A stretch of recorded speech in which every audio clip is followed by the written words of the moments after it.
दैनिक वचन। अधिकांश लोग परमेश्वर पर अपने विश्वास में व्यवहार पर विशेष जोर देते हैं, जिसके परिणाम स्वरूप उनके व्यवहार में कुछ निश्चित परिवर्तन आते हैं।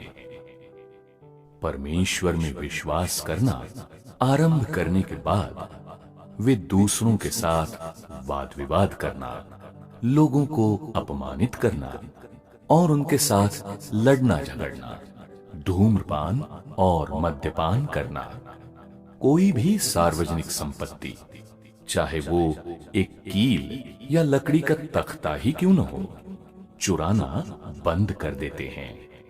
और वे इस सीमा तक जाते हैं कि जब भी उन्हें नुकसान उठाने पड़ते हैं या उनके साथ गलत बर्ताव किया जाता है, वे उसे अदालतों में नहीं ले जाते। निस्संदेह उनके व्यवहार में कुछ परिवर्तन जरूर आते हैं, चूंकि एक बार परमेश्वर में विश्वास करने के बाद सच्चा मार्ग स्वीकार करना लोगों को विशेष रूप से अच्छा महसूस करवाता है। और चूंकि अब उन्होंने पवित्र आत्मा के कार्य के अनुग्रह का स्वाद भी चख लिया है, वे विशेष रूप से उत्साहित हैं। और यहां तक कि कुछ भी ऐसा नहीं होता है जिसका वे त्याग नहीं कर सकते या जिसे वे सहन नहीं कर सकते, लेकिन फिर भी 3, 5, 10 या 30 साल तक विश्वास करने के बाद जीवन स्वभावों में कोई परिवर्तन न होने के कारण वे पुराने तौर तरीके फिर से अपना लेते हैं। उनका अहंकार और घमंड बढ़कर और अधिक मुखर हो जाता है। वे सत्ता और मुनाफे के लिए होड़ करना शुरू कर देते हैं। वे कलीसिया के धन के लिए ललचाते हैं। वे स्वयं अपने हित साधन के लिए कुछ भी करते हैं। वे रुतबे और सुख सुविधाओं के लिए लालायित रहते हैं। और वे परमेश्वर के घर के परजीवी बन गए हैं। खासकर अगुवाओं के रूप में सेवा करने वाले अधिकांश व्यक्तियों को लोगों द्वारा त्याग दिया जाता है। और ये तथ्य क्या साबित करते हैं? महज व्यावहारिक बदलाव देर तक नहीं टिकते हैं। अगर लोगों के जीवन स्वभाव में कोई बदलाव नहीं होता है, तो देर सवेर उनके पतित पक्ष स्वयं को दिखाएंगे, क्योंकि उनके व्यवहार में परिवर्तन का स्रोत उत्साह है। पवित्र आत्मा द्वारा उस समय किए गए कुछ कार्य का साथ पाकर उनके लिए उत्साही बनना या अस्थायी दयालुता दिखाना बहुत आसान होता है। जैसा कि अविश्वासी लोग कहते हैं, एक अच्छा कर्म करना आसान है, मुश्किल तो ये है कि जीवन भर अच्छे कर्म किए जाएं। लोग आजीवन अच्छे कर्म करने में असमर्थ होते हैं। एक व्यक्ति का व्यवहार जीवन द्वारा निर्देशित होता है।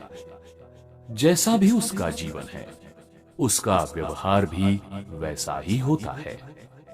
और केवल जो स्वाभाविक रूप से प्रकट होता है, वही जीवन का, साथ ही व्यक्ति की प्रकृति का प्रतिनिधित्व करता है।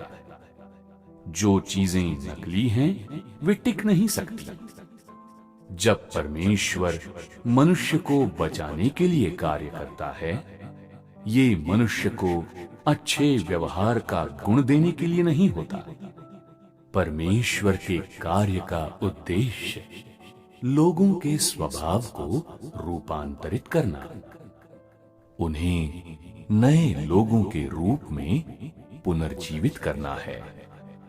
इस प्रकार परमेश्वर का न्याय, ताड़ना, परीक्षण और मनुष्य का परिशोधन, ये सभी उसके स्वभाव को बदलने के वास्ते हैं, ताकि वो परमेश्वर के प्रति पूर्ण समर्पण और धर्मनिष्ठा पा सके और परमेश्वर की सामान्य ढंग से उपासना कर सके।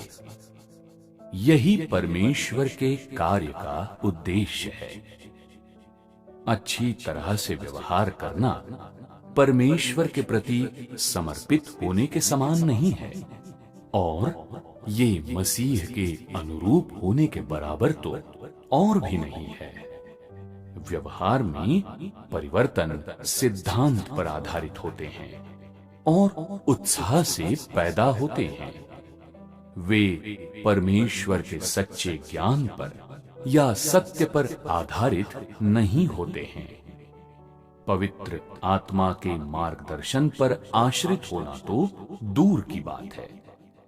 यद्यपि ऐसे मौके होते हैं जब लोग जो भी करते हैं उसमें से कुछ पवित्र आत्मा द्वारा निर्देशित होता है। ये जीवन की अभिव्यक्ति नहीं है और ये बात परमेश्वर को जानने के समान तो और भी नहीं है। चाहे किसी व्यक्ति का व्यवहार कितना भी अच्छा हो, वो इसे साबित नहीं करता कि वे परमेश्वर के प्रति समर्पित हैं या वे सत्य का अभ्यास करते हैं। व्यवहारात्मक परिवर्तन क्षणिक भ्रम के अलावा कुछ नहीं है।